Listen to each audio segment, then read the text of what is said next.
Bueno, aquí estamos de nuevo, señores. La economía dominicana va a ser la segunda economía de América Latina, la segunda economía de mayor crecimiento dominicana de acuerdo a los organismos internacionales, el Banco Mundial y el Fondo Monetario Internacional. Deberá crecer este año 4.9%, casi 5% de crecimiento, una de las economías más poderosas de América Latina. Hay que decir que la economía que más va a crecer en toda América es la de Panamá, Panamá con 5.5%, lo que quiere decir que esto es un crecimiento interesante. Nosotros estamos muy cerquititas de Panamá, nos llevan más que un 0,5%, por ejemplo, pero nosotros vamos a quedar en un segundo lugar muy cercano al primer lugar.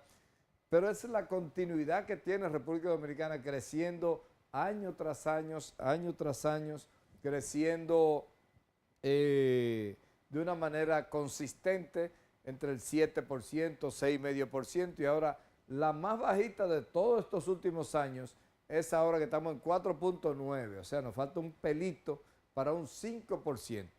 Si usted se pone a pensar que el promedio de toda la región es 2.1%, 2.1%, y nosotros vamos a crecer 4.9%, o sea, dos veces y pico más que la media de América Latina.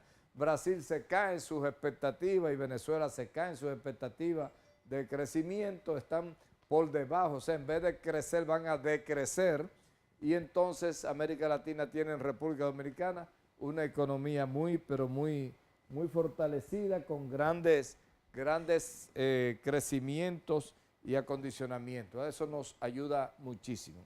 Por eso hay que felicitar a Danilo Medina y esa política económica que tiene el Banco Central, don Héctor Valdés Albizu, que ha sido galardonado precisamente por organismos del Fondo Monetario y del Banco Mundial como uno de los mejores gobernadores del Banco Central de América.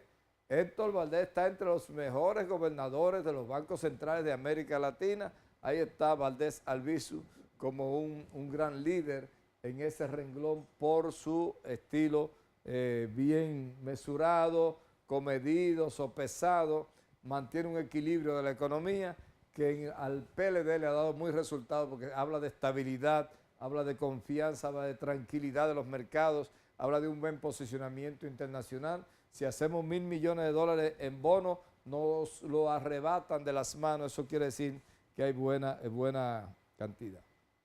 Yo quiero ahora que nos vayamos con un bajito de sal, a ver Facundo si nos ayudan, un bajito de sal.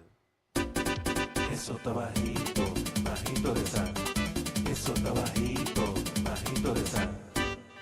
Yo quiero darle otro bajito de sal a la oposición de Venezuela. La oposición de Venezuela se la cantan y se la lloran. Y entonces uno tiene que decir, oye, por Dios, ¿hasta dónde van a llegar esta oposición? ¿Por qué? No hay cosa más importante en la vida institucional de una nación que sus procesos democráticos, sus procesos electorales. Y en Venezuela, después que se intentaron por todas las vías posibles de desacreditar el proceso y de crear un clima de violencia y de terrorismo, esa oposición hizo totalmente acciones de violencia durante días y días. Tuvieron 3 meses en la calle con violencia permanente, tratando de desacreditar al gobierno, creando un clima de incertidumbre, de inestabilidad. Venezuela se la estaba llevando el diablo, se estaba todo hundiendo, no había comida, no había papel de sanitario, no había jabón, no había de nada. De nada, lo que usted veía en la prensa, para que ustedes vean cómo la prensa es capaz de manipular, Venezuela se lo estaba llevando el diablo y nadie quería saber del chavismo y ahí era una dictadura, la mala y una dictadura. Y entonces Venezuela convoca a elecciones de los gobernadores. Los gobernadores en Venezuela son gobernadores, son como en Estados Unidos. El gobernador de un estado es gobernador de ese estado, es como especie de un presidente de ese estado en ese momento.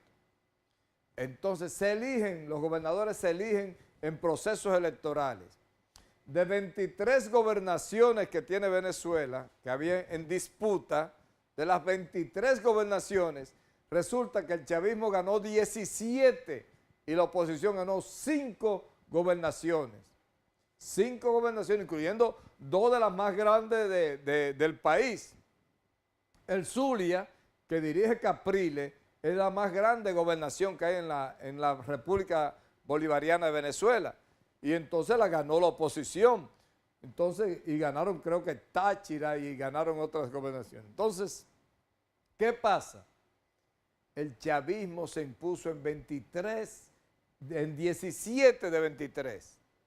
Hay una que todavía está en veremos, y entonces hay 5 de la oposición, una que no se ha decidido, y 17 ganó el chavismo. Hoy no era tan malo el chavismo, y Maduro no era un desgraciado, y hijo de puta. Oye, entonces, ¿cómo ganan? Y yo vi toda la fila de la gente votando, ¿eh? No puede decir ganó como terror que no se votó. Ahí estaba la gente votando hasta las 8 de la noche. Fila y fila y fila y multitud. Votó un 61% de la gente que estaba en el padrón. Le estoy hablando de 18 millones de votantes. De 18 millones, votó el 61%. Aquí en estos países, señores, en estos países la abstención es enorme. En todos nuestros países, en Estados Unidos, en República Dominicana, la abstención es enorme.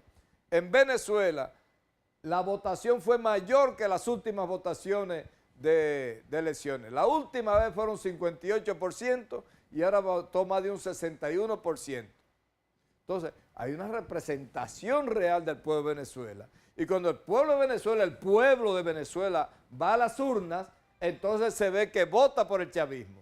Ah, pero las cadenas de televisión de CNN, las grandes empresas de comunicación del mundo, tienen un bloqueo de prensa contra Venezuela y entonces Venezuela se la está llevando el diablo, la gente quiere salir de Maduro y la gente quiere... Y eso, señores, ¿en qué nos deja? Que nos tienen manipulado, la prensa nos tiene viendo en Venezuela unos fantasmas que solo son creados por la misma prensa y por la misma oposición. Y usted abre Twitter y los Twitter y las vainas, la que yo que Venezuela se lo está llevando el diablo, está prendido en candela. Señores, las movilizaciones las hacían en una sola avenida. El país entero tranquilo, el país lo más normal, y en una avenida se armaba un reperpero porque no lo dejaban entrar para el Palacio de Miraflores. Y entonces se quedaba en una placita que ellos usan ahí y 3 o 4 mil gente te hacía la sensación de que había una revolución nacional. Manipulación absoluta y total de los medios de comunicación contra lo que estaba pasando en Venezuela. Y yo decía aquí, señores, el chavismo ha hecho una dictadura de Maduro, dicen todos los tigres ahí de la prensa comprada y vendida. Una dictadura, ha hecho 22 elecciones. Desde que Chávez subió al poder en el 99, el chavismo ha ido a 22 procesos electorales, señores. Si usted se pone a calcular del 2000, aquí son 17 años. En 17 años han hecho 22 procesos electorales. Eso quiere decir que todos los años, prácticamente en promedio, se someten al escrutinio de su pueblo y ganan todos los procesos. Y han perdido 3 procesos electorales y los reconocen seguidos. Perdieron y entregan. Seguido los reconocen y entregan. Ahora, hay toda una manipulación en torno a Venezuela y Venezuela sencillamente es un país que va a echar hacia adelante, ha derrotado el terrorismo, ha derrotado la violencia, han venido aquí a negociar para negociar con la oposición, pero es en las urnas que se eligen los gobiernos. El que quiere jugar a la democracia tiene que aceptar las reglas de juego de la democracia, y la democracia dice que las mayorías se deciden en las urnas y que la mayoría gobierna a las minorías y que las minorías tienen que circunscribirse constitucionalmente a las grandes mayorías. La minoría nunca puede dirigir una nación y eso es lo que está pasando en Venezuela. Y un grupito de riquitos quieren asaltar el poder sin ir a las urnas y se equivocaron largo a largo. Si quieren el poder, que lo ganen en las urnas, como lo está ganando el chavismo en Venezuela. Mañana seguimos, se me quedaron muchos temas, tengo que hablar mañana de la huelga médica que quieren convocar estos terroristas de la medicina, pero mañana abordamos los demás temas que tenemos pendientes. Gracias y buenas noches.